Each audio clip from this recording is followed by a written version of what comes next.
Assalamualaikum warahmatullahi wabarakatuh. Halo semuanya, kita dari kelompok Sumatera Selatan akan menjelaskan dan memperkenalkan tentang beberapa budaya dari daerah Sumatera Selatan. So, tunggu apa lagi? Yuk ditonton. Kita mulai dari yang pertama, yaitu kuliner. Pempek merupakan salah satu makanan khas dari Palembang yang paling populer. Ada berbagai macam pempek. Yang paling terkenal itu 3 macam. Yang pertama ada pempek berbentuk kapak selam yang berisi telur. Kedua, pempek adaan yang berbentuk seperti bakso. Dan yang ketiga itu pempek lonjor yang berbentuk sosis panjang.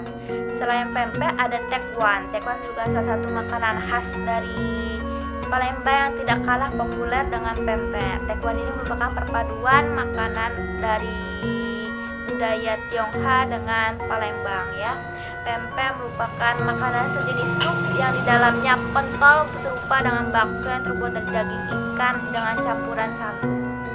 Selanjutnya ada pindang patin. Pindang patin adalah hidangan ikan dari Palembang yang juga lezat. Kuah pada pindang ikan patin rasanya asam, pedas, dan manis dengan aroma yang khas dan berwarna. Hal ini terjadi karena dalam kuahnya terdapat daun kemangi, irisan tomat hijau, serta irisan nanas. Sajian kuah berbumbu kuning ini sangat digemari karena tekstur daging ikan patin yang lembut tanpa serat semakin lezat dengan gurihnya kuah bumbu kuning. Selanjutnya ada malbi. Palembang punya sajian semur tersendiri yang bernama malbi daging sapi. Bahan utamanya adalah daging sapi dan berbagai rempah seperti kayu manis, cengkeh, kapulaga, serta asam jawa. Karena masyarakat Palembang lebih suka makanan pedas, daging malbi ini biasanya disajikan dengan sambal nanas dan nasi minyak. Bahasa daerah di Sumatera Selatan. Ada 7 bahasa daerah di Sumatera Selatan, diantaranya adalah bahasa Melayu. Bahasa Melayu bisa disebut juga sebagai bahasa pemersatu di Sumatera Selatan karena mayoritas masyarakatnya berbahasa Melayu. Bahasa Melayu biasanya digunakan oleh penduduk di Kabupaten Musirawas, Kabupaten Pathlawang, Kabupaten Banyuasin, dan masih banyak lagi. Selanjutnya bahasa Kayu Agung. Bahasa Kayu Agung biasanya digunakan oleh penduduk di wilayah Desa Landur, Desa Rakimai Jaya, Desa Pematang Panggang, dan lain-lain. Selanjutnya bahasa Komering. Bahasa Komering biasanya digunakan oleh penduduk di wilayah Desa Negeri Batin, Desa Sriwangi, Desa Sukaraja, dan lain-lain. Selanjutnya bahasa Lematang. Bahasa Lematang biasanya digunakan oleh penduduk di wilayah Desa Serdang Menang, Desa Sukacinta, Desa Kota Dalam, dan lain-lain. Bahasa Ogan. Bahasa Ogan ada di sebagian besar masyarakat Kabupaten Ogan Ilir, yaitu Desa Karangdapo, Desa Talang Akar, Desa Peninjauan, Desa Kelabu Dalam, dan lain-lain. Bahasa ini digunakan sebagai penduduk yang tinggal di pesisir atau tepian Sungai Ogan. Selanjutnya ada bahasa Jawa. Bahasa Jawa juga digunakan di berbagai daerah Sumatera Selatan, diantaranya Desa Makarjaya, Desa Sebubus, dan Desa Gelebak Dalam. Bahasa Jawa di sini memiliki 3 dialek, yaitu dialek Makarijaya, dialek Gelebak Dalam Sebubus, dan dialek penyandingan yang digunakan di berbagai tempat berbeda. Selanjutnya bahasa Pedamaran. Bahasa Pedamaran dituturkan di Desa Pedamaran 5, Kecamatan Pedamaran, Kabupaten Ogan Komering Ilir. Kerajinan tangan selanjutnya adalah kain songket. Kain yang merupakan hasil tenunan khas Palembang ini terbuat dari benang emas. Kain ini dibuat secara manual dengan alat tenun, bukan menggunakan mesin pabrikan.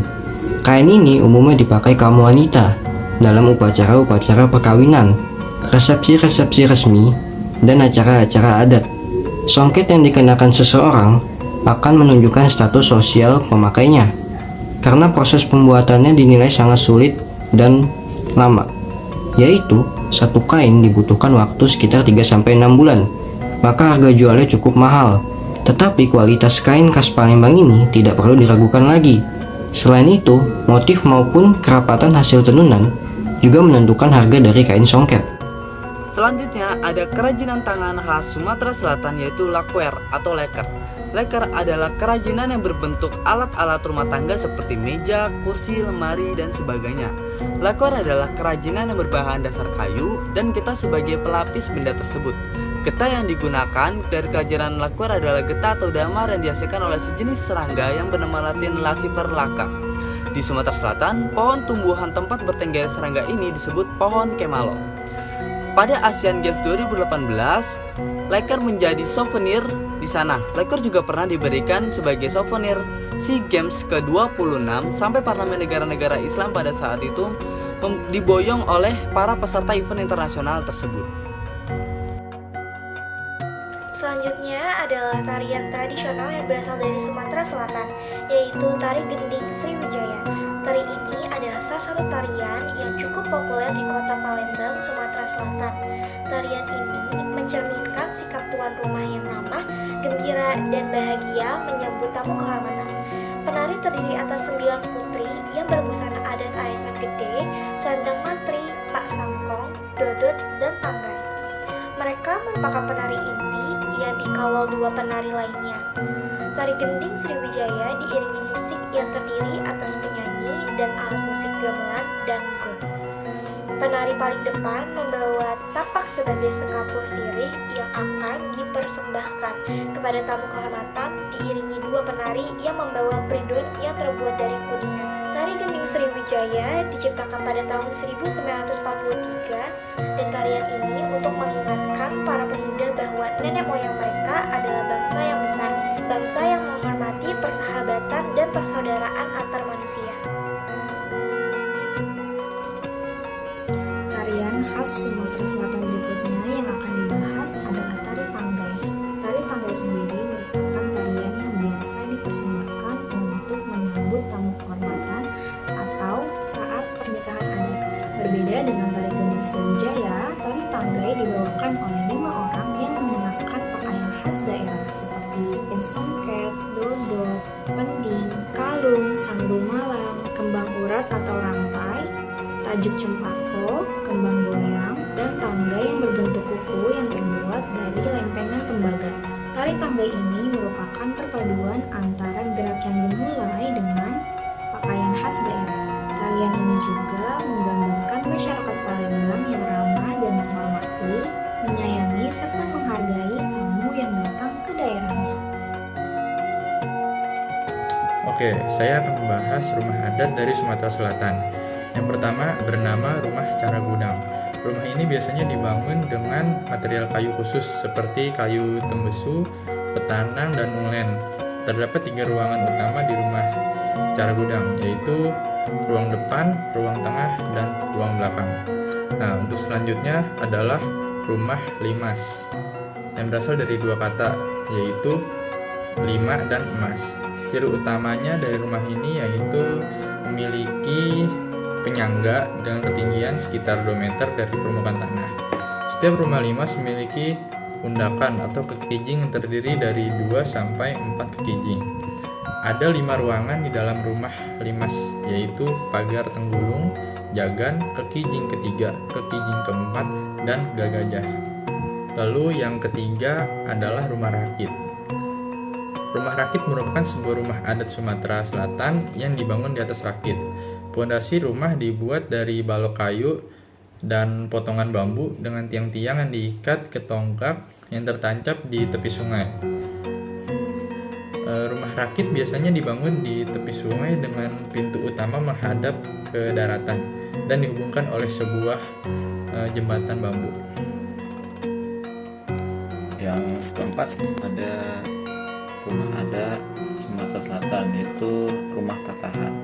Rumah tatahan ini merupakan rumah adat berbentuk bujur sangkal yang dibangun mengapung di atas tiang tinggi 1,5 meter. Jadi dia berdiri di tengah tiang ya guys. Jadi umumnya dibuat dengan kayu tembesu dan kayu yang memiliki daya tahan yang cukup lama. Rumah tatahan juga disebut rumah bersama, yang bermakna pahatan. Merujuk banyaknya lukisan berbentuk pahatan di dalam rumah ini. Lalu yang kelima ada rumah kilapan. Rumah kilapan ini juga merupakan rumah adat dari Sumatera Selatan yang dibangun di atas tiang kayu juga. Perbedaannya adalah tiang rumah ini tidak ditanamkan ke tanah, namun hanya diletakkan saja. Rumah tinapan ini tidak memiliki ukiran atau pahatan, tapi area rumah dihaluskan menggunakan ketan dan sudu. Selanjutnya ada rumah adat Sumatera Selatan Kingking. Sama seperti rumah adat lainnya, rumah Kingking juga berupa rumah panggung. Rumah adat berbentuk bujur sangkar ini memiliki atap yang terbuat dari bambu yang dibelah dua dan disebut gelumpai. Untuk ruangan di rumah Kingking memiliki pembagian dan fungsi ruangan yang sama seperti yang ada pada rumah tatahan. Yang ketujuh atau yang terakhir ada rumah ulu. Rumah adat Sumatera Selatan yang terakhir bernama rumah ulu. Rumah adat ulu merupakan rumah adat tradisional milik masyarakat adat yang tinggal di hulu Sungai Musi. Proses pembuatannya terbilang cukup rumit karena harus mengikuti sistem khusus bernama ulak-ulak. Selain itu, material pembuatnya membutuhkan kayu khusus seperti misal kayu pohon unglen untuk bagian pondasinya. Sayangnya, rumah adat ini sudah sangat langka dan sulit ditemukan di zaman sekarang. Salah satu motif batik khas Sumatera Selatan adalah motif bintik 7. Motif bintik 7 memiliki 7 bintik putih dan gradasi warna hijau sebagai hasil dari proses teknik pewarnaan ikat celup. Motif ini juga melambangkan 7 lapisan langit. Selain itu, angka 7 dianggap sebagai angka suci dalam Islam. Berikut adalah contoh dari motif bintik 7. Salah satu motif batik khas dari Sumatera Selatan adalah motif jumputan bintang. Kata jumputan berasal dari makna menjemput, yaitu bagian dari proses pewarnaan kain dengan mengikat sebagian kain dan mencelupnya ke dalam larutan warna. Sedangkan kata bintang terinspirasi oleh benda langit dan penciptaan alam semesta. Proses pembuatan tekstil yang indah ini membutuhkan banyak kesabaran dan detail kecil untuk mendapatkan pola bintang yang diinginkan pada tekstil. Nah, ini contoh kain batik motif jumputan bintang. Salah satu motif batik khas dari Sumatera Selatan adalah motif jupri kembang teh. Jupri kembang teh menggambarkan sulur tanaman teh yang tumbuh di dataran tinggi Sumatera Selatan. Motif Palembang sangat dipengaruhi oleh budaya Islam, seperti motif tanaman dan bunga, dengan gaya ornamen Melayu yang kuat. Nah, ini dia contoh kain batik motif jupri kembang teh. Masih di topik pembahasan yang sama, yaitu tentang pengenalan budaya daerah dari Sumatera Selatan, dan salah satunya adalah pakaian adat, di mana Sumatera Selatan memiliki pakaian adat yang bernama Aisan Paksangko, dengan simbolnya yaitu keagungan. Oh iya, Aisan Paksangko ini juga merupakan jenis busana yang digunakan untuk pakaian adat pernikahan. Namun, kerap ditemukan pada zaman sekarang, beberapa orang masih ada yang mengurangi atau melebihi nilai adat dan budayanya dalam cara berpakaian ketika acara pernikahannya. So, buat teman-teman yang nantinya berencana akan memakai pakaian adat ini, yuk diperhatikan lagi tata aturannya dalam berpakaian adat dari suatu daerah, agar tidak merusak tatanan tradisi dari budaya daerah tersebut. Selanjutnya bakal ada penjelasan tentang pendeskripsian dari baju Aisan Paksangko ini. Yuk disimak. Baju adat Aisan Paksangko. Baju adat ini terdiri dari baju kurung yang bermotif detil bunga bintang keemasan yang disempurnakan dengan tumpukan terate dan model mahkota Paksangko yang ada pada baju ini merupakan salah satu bukti pengaruh dari pertukaran budaya Tionghoa yang terjadi di Sumatera Selatan selama berabad-abad silam. Selain mahkota Paksangko, wanita pengantin perempuan juga dihiasi dengan menggunakan kembang goyang di bagian kepala, kembang kenango, kelapos tandan, dan lain-lain. Sedangkan untuk pengantin pria mengenakan busana senada dengan seluar pengantin, selempang soket, serta kopiah berwarna emas. Nah, kali ini kita beralih ke tradisi di Sumatera Selatan. Nah, Sumatera Selatan ini dikenal dengan Bumi Sriwijaya. Bumi Sriwijaya ini memiliki beberapa tradisi, yang tradisi ini biasanya memikat para destinasi pariwisata. Nah, ada apa aja sih tradisi di Sumatera Selatan? Nah, yang pertama ada tradisi lepas burung. Saat perayaan Imlek, Sumatera Selatan mempunyai sebuah tradisi yang cukup menarik. Nah, yang itu tradisi lepas burung. Mereka Percaya bahwa semakin banyak burung yang dilepas, semakin enteng pula dosa yang ditanggung. Tetapi ini juga memberikan dampak ekonomi yang positif bagi warga-warga di Sumatera Selatan. Kepercayaan mereka sempat melepaskan burung dapat mengurangi karma buruk dan memperlancar rezeki-rezeki mereka, bagi-bagi kepercayaan mereka. Tradisi bekarang iwak merupakan sebuah tradisi masyarakat Palembang untuk menangkap ikan secara bersama-sama di Sungai Lacak. Pada saat tradisi tersebut, masyarakat dapat mengambil ikan di sana secara gratis. Tradisi bekarang iwak sendiri dilaksanakan 1 tahun sekali oleh masyarakat setempat. Sebelum membawa ikan ke rumah masing-masing, hasil ikan tangkapan tersebut akan dibedakan menjadi ikan yang besar dan ikan yang kecil. Untuk hasil ikan besar akan diberikan ke tetua adat untuk dijual, sedangkan hasil ikan kecil dapat dibawa pulang oleh warga. Hasil penjualan ikan besar tadi akan digunakan untuk kepentingan umum, seperti membangun masjid, jembatan, dan lain sebagainya. Sedekah rame. Sedekah rame merupakan tradisi yang dimiliki oleh masyarakat suku Lahat yang ada di Sumatera Selatan. Tradisi ini biasanya dilakukan oleh para petani dengan maksud agar hasil panen berlimpah dan diberi kelancaran dalam setiap tahapan panen yang ada. Acara akan diawali dengan sambutan dan pembakaran kemenyan. Lalu akan ada penyampaian amanat dan diikuti oleh doa bersama. Acara diakhiri dengan kegiatan makan bersama yang sebelumnya sudah disiapkan oleh ibu-ibu. Ngobeng. Ngobeng adalah tradisi menghidangkan makanan seperti dalam acara pernikahan, khitanan, syukuran, dan perayaan hari-hari keagamaan. Tradisi ini diperkirakan mulai ada pada era Kesultanan Palembang Darussalam dan merupakan tradisi Islam yang telah terasimilasi dengan budaya lokal, yakni makan bersama menggunakan tangan secara langsung sambil duduk bersila sesuai sunnah Nabi Muhammad. Dalam tradisi ini, orang-orang akan makan bersama dengan cara duduk bersila dan membentuk suatu lingkaran. Di tengah-tengah lingkaran akan disuguhkan berbagai lauk pauk yang telah disiapkan.